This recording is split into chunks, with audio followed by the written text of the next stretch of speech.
I am unashamed. What about you?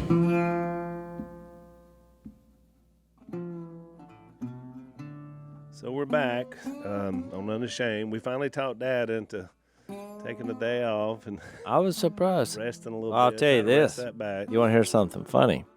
I gave Phil 15 minutes today, which caused us to be a little late to the blind because I didn't, we don't communicate in our family. So I didn't, he just wasn't here. Yeah. And I said, he's probably not coming, but I'll wait. And Burley said, well, why are you doing that? I said, well, I know he'd do the same for me. And everybody started whistling.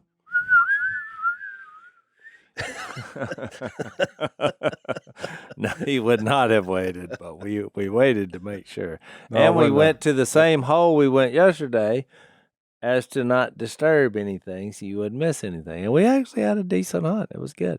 And your son's in town. He got to go. My son, yep, and he got to kill a few ducks. He's quick. You realize we're all getting old. Yeah, the You have reflexes. somebody, 27 Unless a wasp flies in your shirt and then you turn back the clock and the reflexes. You start moving quick don't you? Well, as quick as you can go. I mean. But panic movements are not the definition of quick movements. Well, most of the emails I got were commenting on how quickly I responded. I said, but you got to understand, that's just defense mode. It's not like I did that on purpose. When something is attacking you, you just go into the zone. I've always Are been. you feeling better, Phil? How do you feel? I'm feeling better. It's it went from 15 minutes to when you wake up in the morning, or you need to take a leak. It's 3:00 in the morning. It took me. Make a note. It was taking me 15 minutes to go from the bed to the floor. 15 minutes. I was I'd move my leg. Wait. What's that down to now? 15 minutes. Oh, it's down to 15 minutes? It's down now to a couple of minutes. Oh, okay. Oh, yeah. A couple of minutes now. I can get up. I've got a chair with a safe, one of them heavy safes. Dan rigged it up for me because there was nothing to grab a hold to. You on the edge of your bed, there's nothing there. Yeah. It's just the floor down there about 3 feet. You need some railing. Yeah, so I needed something to grab a hold of. That final push. Maybe you could just. I'm sitting up in it, and while I'm sitting there. Yeah. What if you tied a rope, Phil? So if you press down on your legs, you got your legs. You told us that yesterday. I was pretty sure you wouldn't remember anything you shared with us yesterday because they had you on. You press both legs with your hands. We can hear it again. On the way up, and you can make it up. Yeah, it's a knife in your back, but at least it's just. What about a rope tied to the bedpost to the door? Like the old school, like they did. It would help. Yep. It would help. Just anything to grab a hold of. Just grabbing air. Well, I'll look in. You're in for some pain. We'll see if we can get that for you. So yesterday on the last podcast that we had, of course, Dad was still a little bit under the influence of some of his medication, and we appreciate him being a good sport. But he went out, during the podcast, and he gave Godwin $50 to clean the ducks, which was unusual. Yeah. Yeah. I mean, it was just kind of it was a generous thing you did, but, I just thought it was funny. But anyway, so Godwin, I come out after the podcast is over. He said, I ain't taking this $50. And I said, well, he gave it to you. He said, I work for Duck Commander. Whatever Duck Commander tells me to do, that's what I.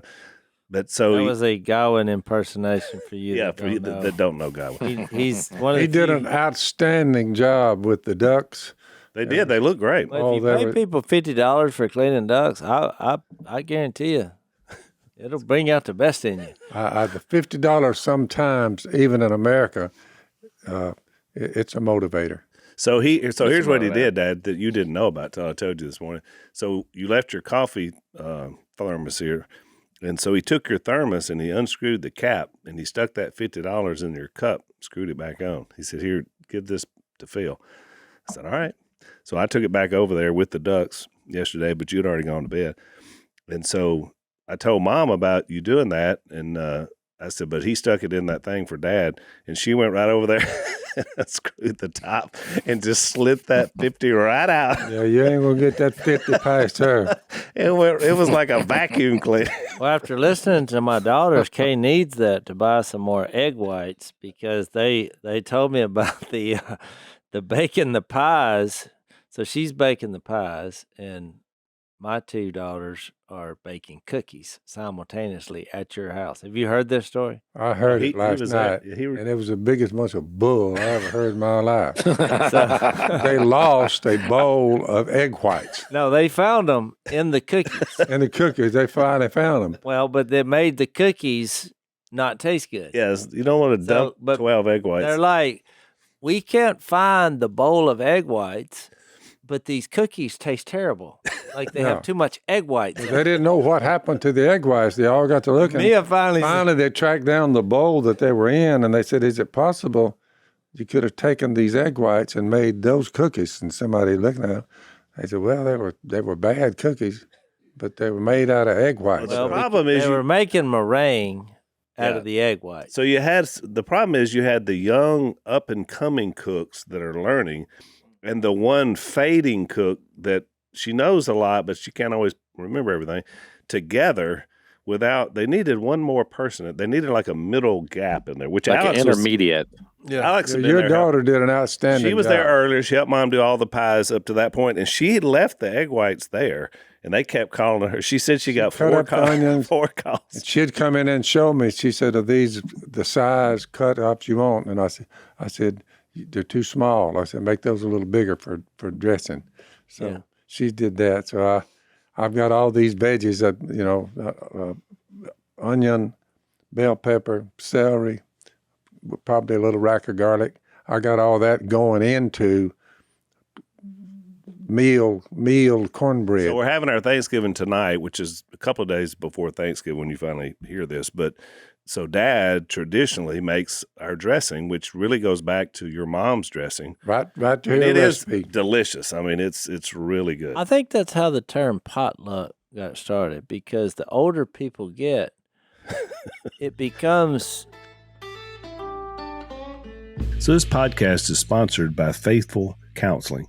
One of the things about this time of year, the holidays, is most people see it as a happy time and a good time and being with family. But for some folks, it can be a tough time, a difficult time because of problems, past problems, maybe current issues, life struggles that are going on. So we've got a wonderful podcast sponsor called Faithful Counseling. And what they do is they assess your needs and they match you with your own licensed professional therapist who is a practicing Christian, which we feel like is very important. It's not self-help or crisis line. It's professional counseling. It's just done online. And we've had some of our listeners that have told me that they've used these guys and it's really been a big help to them. So we want you to check them out. If you need them, you can log into your account anytime, send a message to your counselor. Plus, you can schedule weekly video or phone sessions, so you don't have to be on camera if you don't want to be. Faithful Counseling is committed to facilitating great therapeutic matches, and they want to make it easy for you to be able to do that and find the person that can help you. So here's what you do. You visit faithfulcounseling.com/unashamed and get the professional faith-based counseling that you deserve. They've even got a special offer for Unashamed listeners. Right now, you can get 10% off your first month at faithfulcounseling.com/unashamed. Thanks again to Faithful Counseling for sponsoring this episode.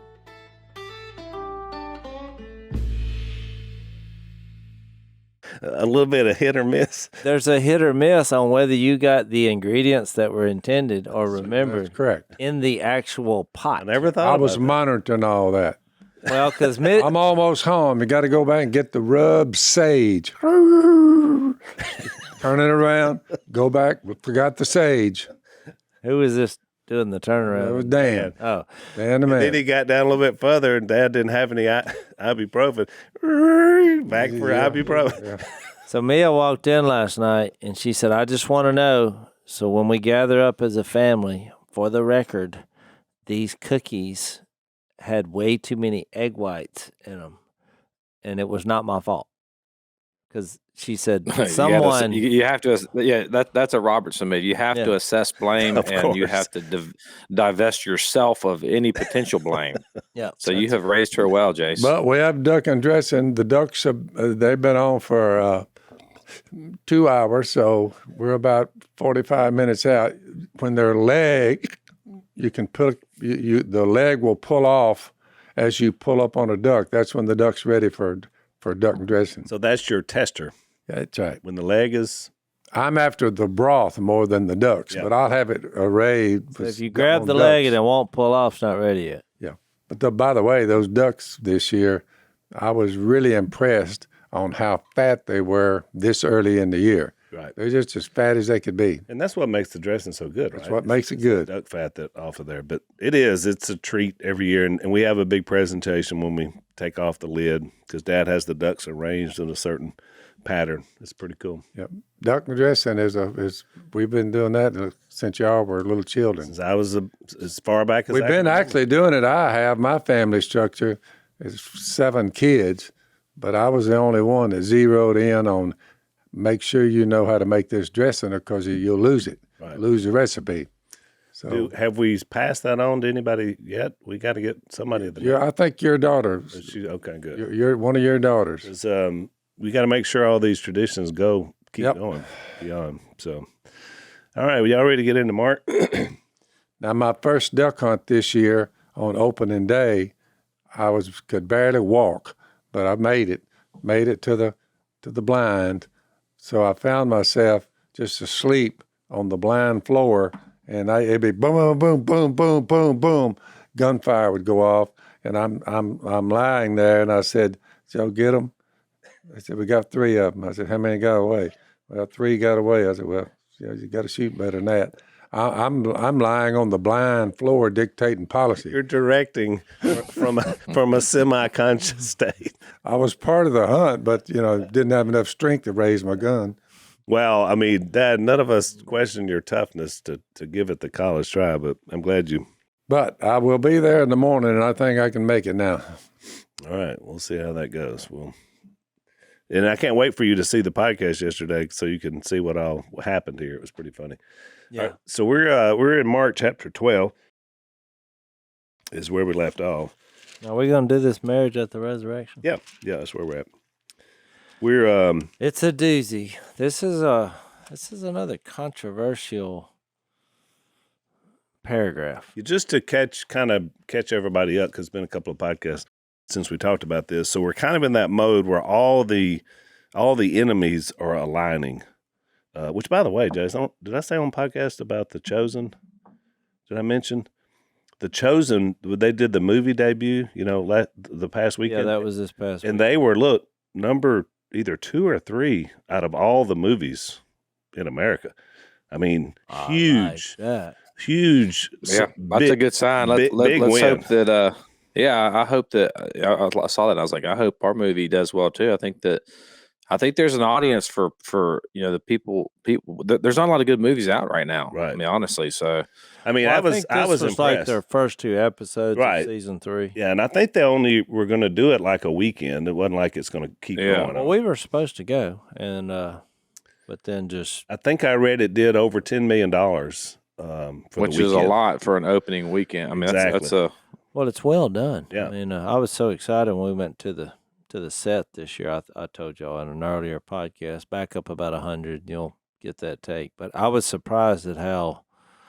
I mean, it's a big crew, and they are purposefully trying to make the greatest thing they can. Oh, it's fantastic. It was, I was impressed. And again, thanks to Unashamed Nation, because you're the one that made us aware of it. We didn't really even know about it through well, the now first we're season. friends. I've got to be good know. friends with Dallas and Amanda there. And they've supported our podcast and advertised on here, so I'm excited that they did. Yeah, they're great. good folks. And thank you guys, all of you that went. You were because- thinking about the enemies of. Well, I was thinking Jesus. because of those episodes, and that's kind of where the storyline is on The Chosen, but it's the same where we are.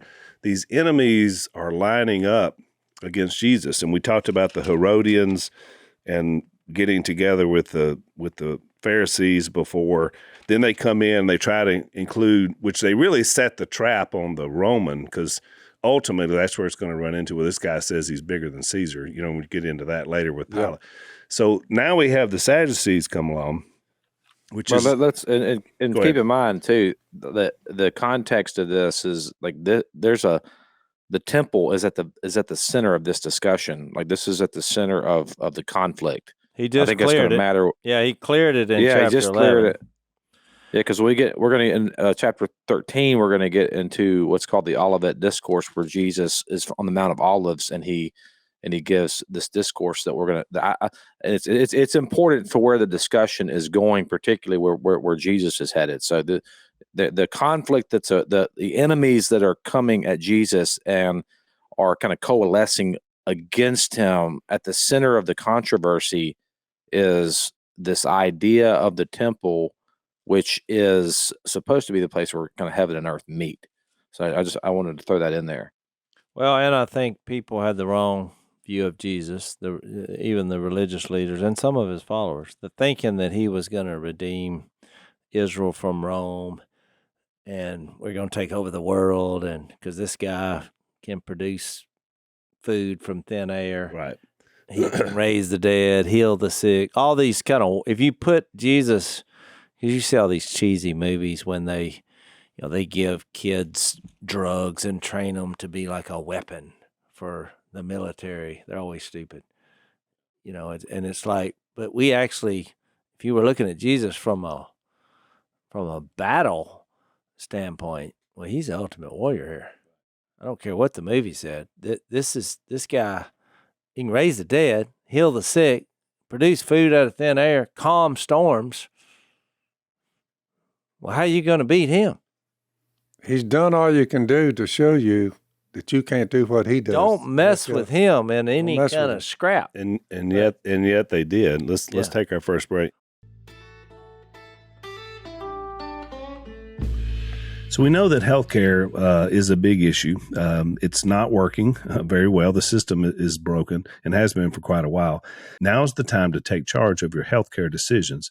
And thanks to Crowd Health, we can do something about that. They put healthcare back into your hands. They cut out the middleman. They save you money, and they fund your healthcare costs without relying on big government or big insurance companies. So we like these guys. There's you see any doctor you want to. There's no deductible, no exclusions, no copays. You only pay the first $500 of any healthcare event. So that's how it's set up. It's simple. The Crowd Health community takes care of the rest. So no exclusive doctor networks, no huge premiums or high deductibles, and no surprises. You pay one low monthly amount to fund your account.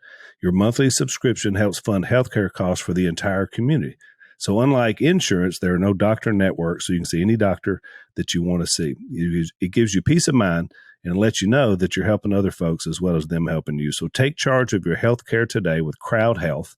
Open enrollment is the only time you can hit eject on the broken system without penalty, so don't wait. And for a limited time, you can join for just $99 per month for your first 6 months when you use the promo code Unashamed at joincrowdhealth.com. It's all one word, joincrowdhealth.com, promo code Unashamed. Crowd Health is not health insurance. It is a totally different way of paying for health care. Terms and conditions may apply.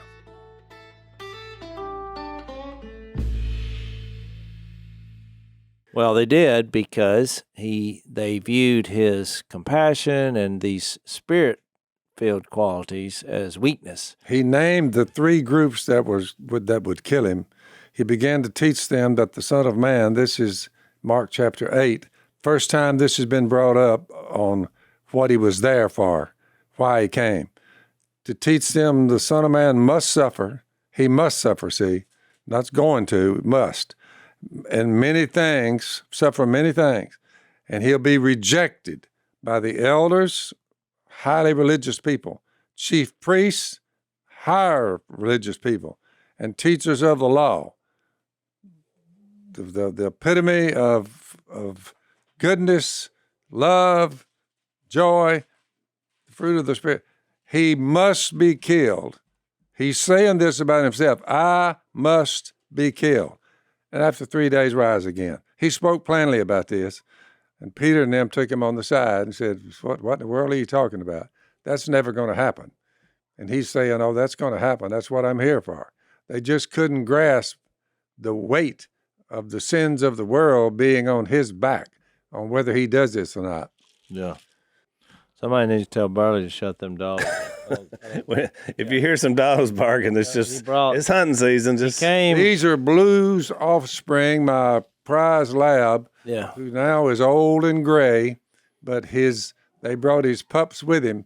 Burl brought up some of his pups. Oh, Phil, I know. Yeah, Only I time met him this morning. Yeah. Can They're ready, Jason. you imagine a man driving from Colorado with 9 puppies and the parents Yeah. in the vehicle with him? Yeah. His wife said, "Get rid of those dogs, or I'm gonna Or kill don't them come all. back. Yeah. Don't come back." Yeah, I think that was the. So she's tired of the dogs, and we're waiting on them. He said he These dropped are the a couple. offsprings of Blue. And Yeah, when I which looked is at him, scary. I walked out there and looked. Old Blue hadn't seen me in a year, but when I walked up there, he was looking at me. I said, "He knows who I am because he's retrieved a many a duck." Did for he me." growl at you? No, he didn't growl. No, he growled at me. So, So some wounds, yeah. some wounds live on, Joe. So when you get to Mark 12, you got the Sadducees. They come up, and I'll read this. But before you do that, I just want to make the comment that think about this from Jesus' perspective, because they keep coming at him. And of course, he's dealing on them. He just keeps shutting them down. It's embarrassing, really. But think about it from his perspective. He created all the structures that these people That's correct. are in. I mean, the priesthood. He wrote the law. He wrote it all. It was his idea for the tabernacle, the temple. So now you come here and you have these people thousands of years into By it. the way, Al, he wrote it all and had it for the human race ready to go. And the irony is, he did it before the beginning of time. Before time began, Yeah, which we talked about in the last we podcast. asked the atheists, what was there before the time began? And they say the only answer they can come up with is there was nothing. Then nothing explodes. But I told you, there's very few people, because we tend to, in the religious world, address people who don't believe in the afterlife or there's no God. But everybody filling out these surveys, most people are saying there is a higher power, there's something. a God, or there's an afterlife of some sort. They're saying that. Because we talk a lot about atheists, all cultures. but all actually there's cultures. way more agnostics, which is Well, that's what I'm saying. Yeah, So, I agree. because I'm like, look, you may say that, but when we talked about last podcast, when you consider your options, that's a terrible, frightening, we were talking about the stories, that people come up with. When there's no door to the afterlife, there's nothing but being terrified. The only door there is, they close it.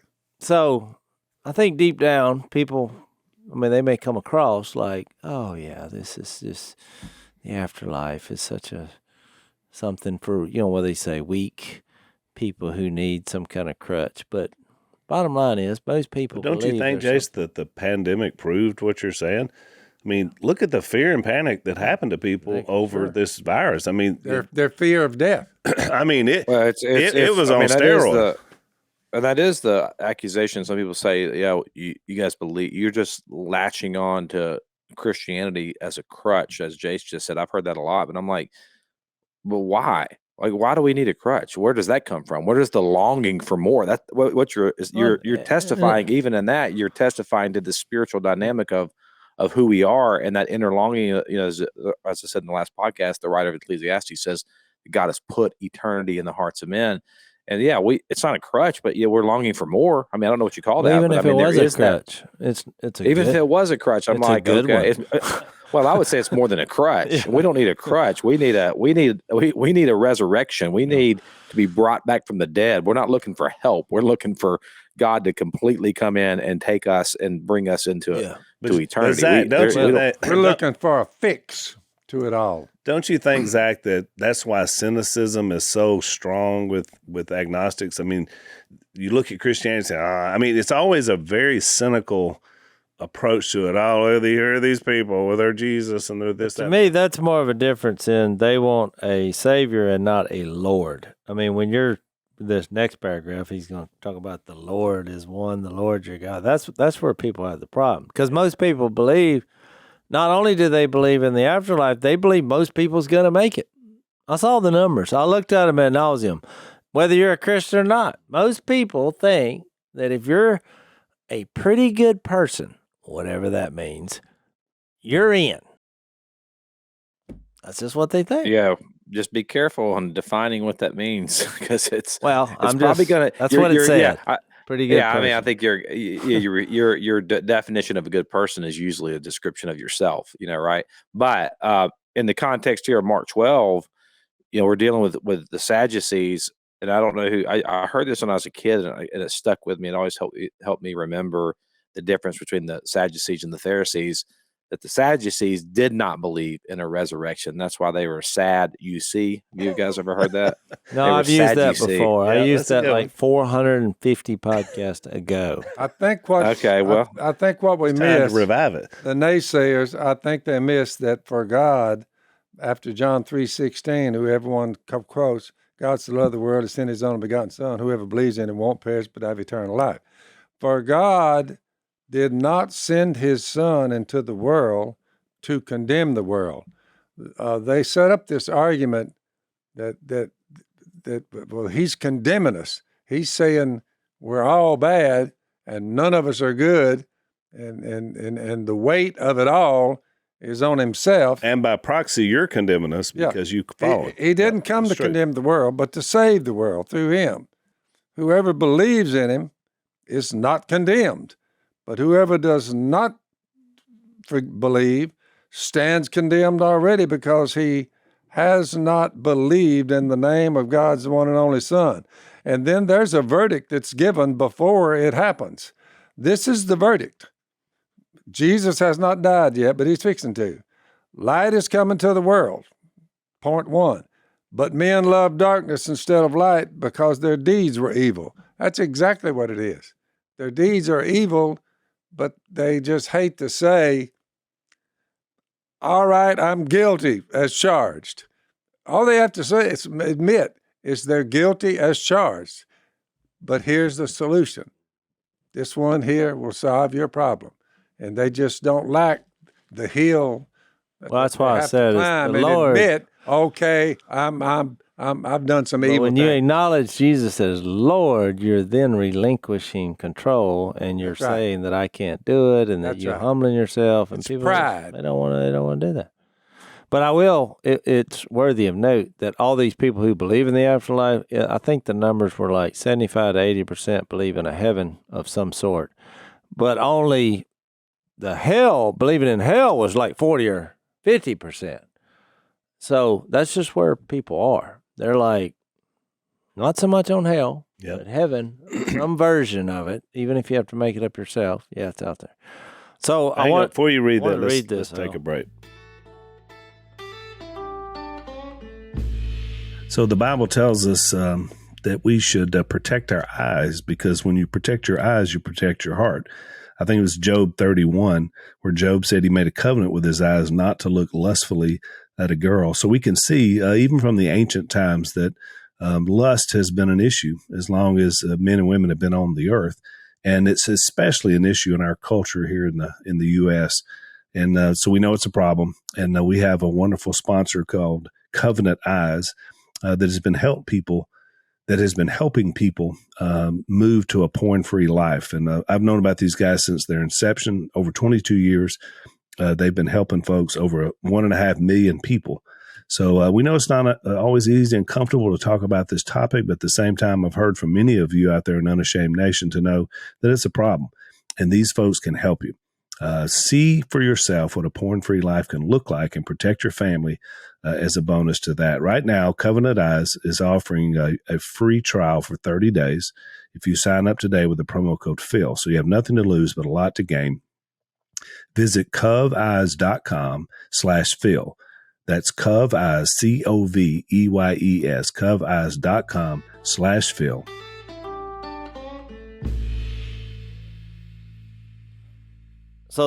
But here we have a crew of people who say there's no resurrection, Which made them sad, you and said. they also didn't believe in angels or demons, and they didn't believe in any book of the Bible past. They don't believe in them now. They don't believe in them They now. believe in Genesis, Exodus, Leviticus, Numbers, and Deuteronomy. Yeah, So past Deuteronomy, Torah, yeah.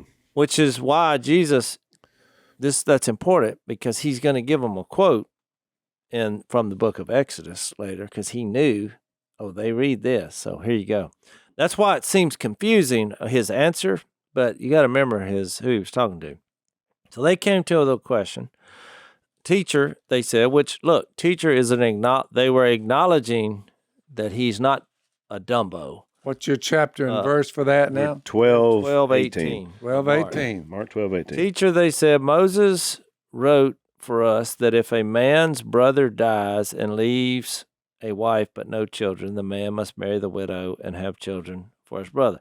Now, I went and looked this up. What did they call that? I forgot what they called it, but it was basically to deal with widows back in their day because It was a lineage law, and the idea was, again, they didn't believe in resurrection. So the only thing you have was your lineage going forward. Well, what happens if a man dies, his wife's here, she's a widow, she can't have any children. and they she's cut didn't off. have any She's going children. to be. She's up against a dire circumstance. She has terrible financial situation, and she has no way to produce lineage. Then that's how she lives forward. That's what the Sadducees believe. I mean, it's a little creepy to wrap your head around a law like this, but well, I'm just glad that wasn't around in our generation, Jace. I mean, we're brothers, but come on. well, the first time you hear this, you're like, I mean, I don't know about this law. Yeah. But it was a real thing. And you got to remember, if you look at because we're going to see this in the next argument about moral law, that the basis was functioning, productive societies and love. You know, it wasn't like these laws were coming from a place of, condemnation or torture. It was trying to have a functional society, and you were loving people that had, in this case, an unfortunate incident. But make no mistake about it, and you don't have to interpret this. The Sadducees are trying to make the idea of the resurrection absurd. They don't believe in the resurrection. All right. So they came up with an argument that's going to seem absurd. that's right. So you can't get mixed up in these people spending all this time talking about, well, why in the world did they do this? They're taking a law and they're trying to show the absurdity of believing that the resurrection is possible. Right. So here's what they come up And with. hoping he'll come up with something crazy, Well, right. to be Now, against him. because they're like, they felt like it was a pretty good argument. That's why they call him teacher, Flattery, give him some flattery, and then give him some absurdity. Second one in a row like that. Yeah. Now, there were 7 brothers. The first one married and died without leaving any children. The second one married the widow, but also died, leaving no child. It was the same with the third. In fact, none of the 7 left any children. Last of all, the woman died too. Because, it's like, it's possible. That could happen. And how likely, right? At the resurrection, or some manuscripts say resurrection when men rise from the dead. At the resurrection, whose wife will she be, since the 7 were married to her? Now, Jesus gets really blunt here. And when you read the other versions in Matthew 22, and I think it's Luke 20. Don't quote me on that, but I think it's Luke 20. He says, are you not in error? And one of them, he just says, you're wrong. Basically the equivalent. You're just dead wrong. You're in error because you do not know the scriptures or the power of God. So those two things are always going to be what we need to realize when we have questions about the afterlife, in my opinion. We don't underestimate the power of God, or don't underestimate the scriptures. Now, the scriptures he chose was in Exodus 3:6, and it says, we'll get there right after he says this, when the dead rise, they will neither marry nor be given in marriage. They will be like the angels in heaven. Now, about the dead rising, have you not read in the book of Moses? Now, this is real interesting what he did, and I think it's very powerful. In the account of the bush, how God said to him, I am the God of Abraham, the God of Isaac, and the God of Jacob. He is not the God of the dead, but of the living. You are badly mistaken, in the strongest form of that phrase that you can make it out. Because I was looking at the Greek, he was basically saying, you're wrong. You cannot be any more wrong. So that's it. There's a lot to to discuss here, because some of you say, well, wait a minute, because what do we do? What is usually the first response as Christians when they read this paragraph? There's no marriage in heaven. Well, wait a minute. I'm not going to know my wife. Well, I that's love my wife. I don't think I want to go to heaven if I can't go with my spouse. I can't believe you said that. That's what the first response is. It is. And that's mainly what you always hear about this. He didn't exactly say that. He just said, look, there's not going to be any more weddings, and nobody's going to be given in marriage. And, when you think about a lot of people who I think, I don't have a problem with this because I think it's true. We're all ultimately married to Jesus when you read the Ephesians 5. So we're the bride of Christ. He says male or female, because it's whatever this power of God is, don't you think it's going to be better than anything you could imagine here? Wouldn't you agree? If there's no pain or sadness so it's just not a physical where we're producing kids anymore and the roles. But look, it was still Abraham and it was still Isaac. When they had the transfiguration, it was them. So it's not like you're going to change into some floating tissue so you don't recognize. And even Jesus himself, remember it said this same Jesus who you see being taken into heaven will come back. So it's not that. And so I'll probably, let's take another break. So recently I was looking at those, you have those yearly Christmas photos. I don't know if your family's like mine. Certainly I'm sure Dad and Jace can't relate, but in my family, every year at Christmas time, we got to get those pictures, And so what I'm always looking at is see how much my hairline has receded since last Christmas. That's why I started wearing a lot of hats. But I'm an older guy, So I wish when I was younger, I'd have checked out one of our great sponsors called Keeps. Because Keeps can help you keep your hair. Once it leaves there, they can't do much for you, but helping you keep it, that's what they do. Especially for you guys that are young, under 40, and begin to lose that hair. You see it in your picture, your barber points it out, and you say, what can I do to keep it? Well, Keeps has a clinically proven, FDA-approved hair loss treatment. It's available online. So whether you're looking to prevent hair loss, stimulate some hair growth, or take better care of your hair, your Keeps medical provider will help you find the right products and develop a personalized hair-saving routine that works for you. No waiting rooms, no pharmacy visits. It comes straight to your door. It's about half the cost of a traditional pharmacy. If you have any questions, you can message your Keeps provider 24/7. So if you're ready to take some action, join a lot of other people and go to keeps.com/door and you're going to get 50% off your first order. That's KEEPS.com/door. Keeps.com/door. And I'm not making light of sex. God created it. Yeah, it's a big and it's part of it. awesome. But you don't think that he's got the power to whatever we're going to be doing in a physical, expressive way in a spiritual world, because we are going to have bodies. It's like me. It's going to be way better. I Is just what I'm had saying. back trouble when I pull a muscle in my back, and you say, "Well, boy, that's a bad thing to do." I said, "Not because it's not a bad thing. Immortality's mine, with a hurt back or not. Yeah. There'll come a point when there is no hurt back. No more torn muscles. This would be the same kind of argument as saying, okay, let's say since Jesus ate the fish post-resurrection, which means there could be fishing in the afterlife because he ate it. He did. Well, there also could be duck hunting. What's the difference in a duck meat and a fish meat? Nothing. That's right. But this would be the equivalent to say, I really want to go, but I'm afraid that I'm going to be in the blind with a bunch of people that I don't like. Yeah. That's right. And that fourth wife I had, I remember all the arguments I had with her. That's right. Yeah. Yeah. So But you're honed in. You're I'm not- honing in.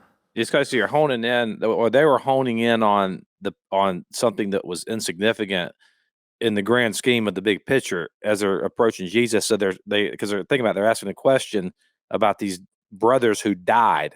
So they're talking about dead people and who in their resurrection, who are you going to be married to? So when he answers the question by giving the quote from Exodus, he's like, you're talking about he's not the God of dead people.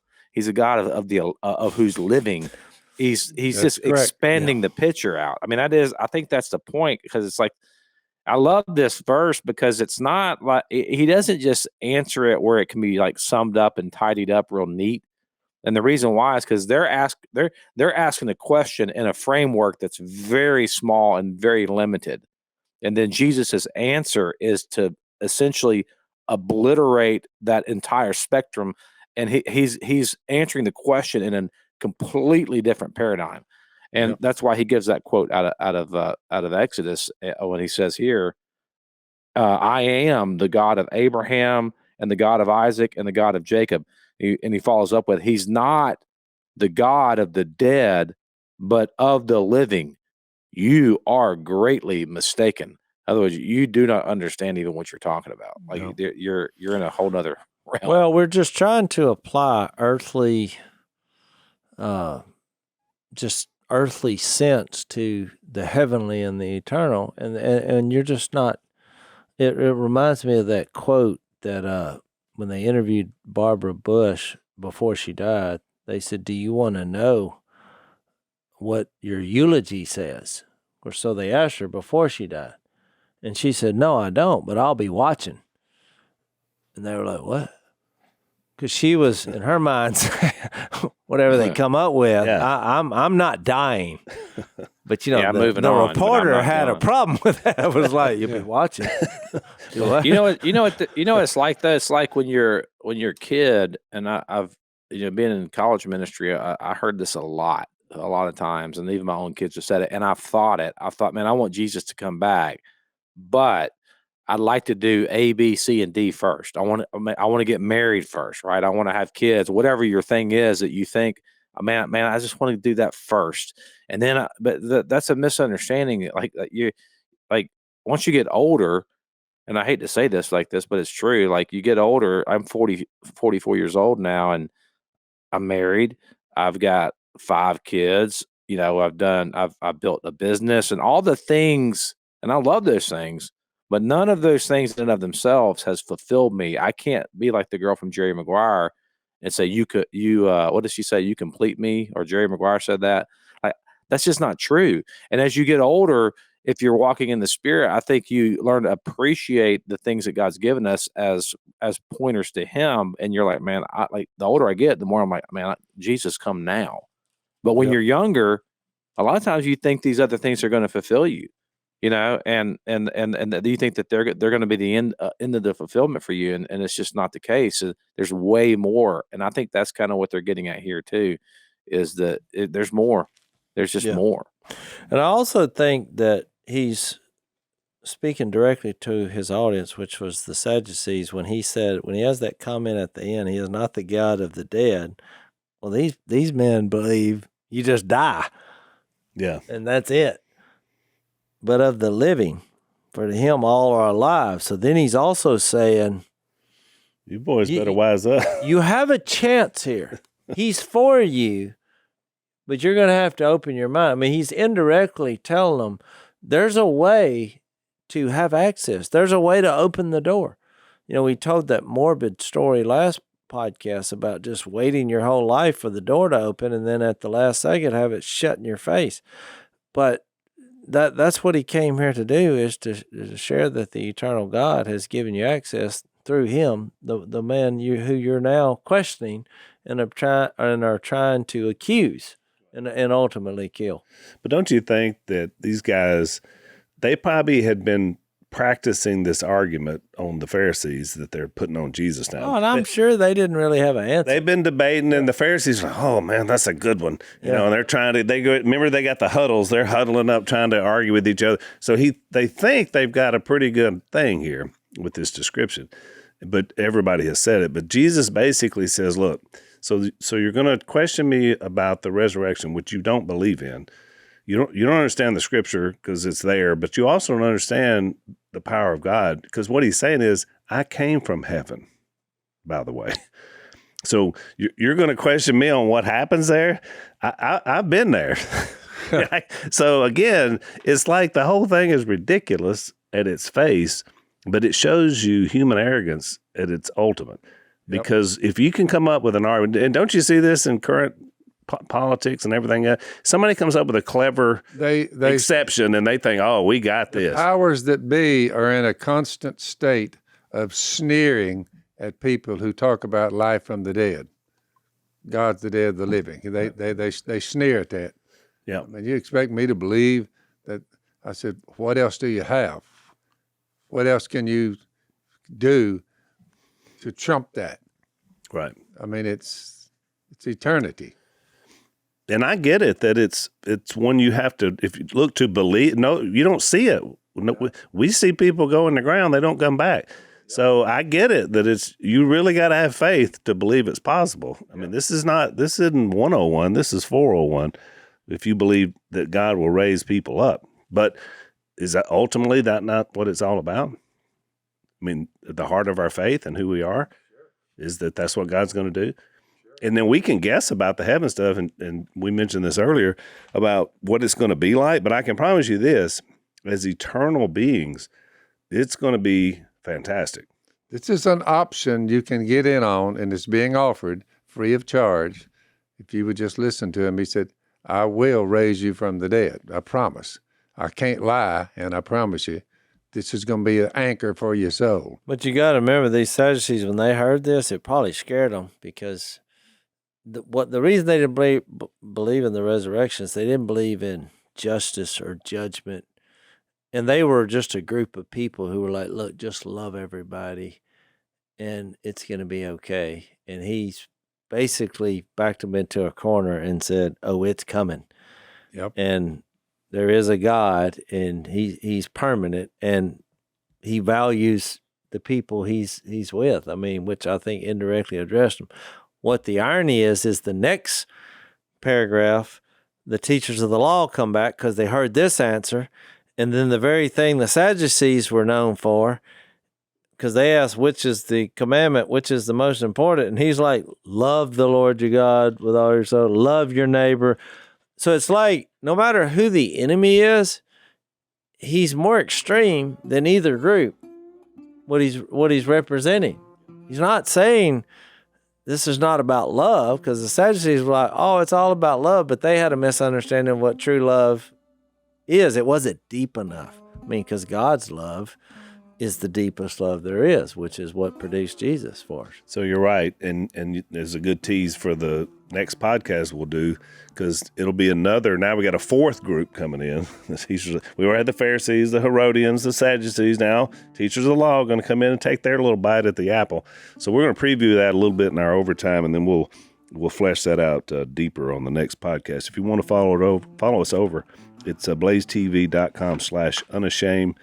They have a little promo going on. You get $10 off if you use the promo code Phil. So follow us over to Overtime. We'll see you next time.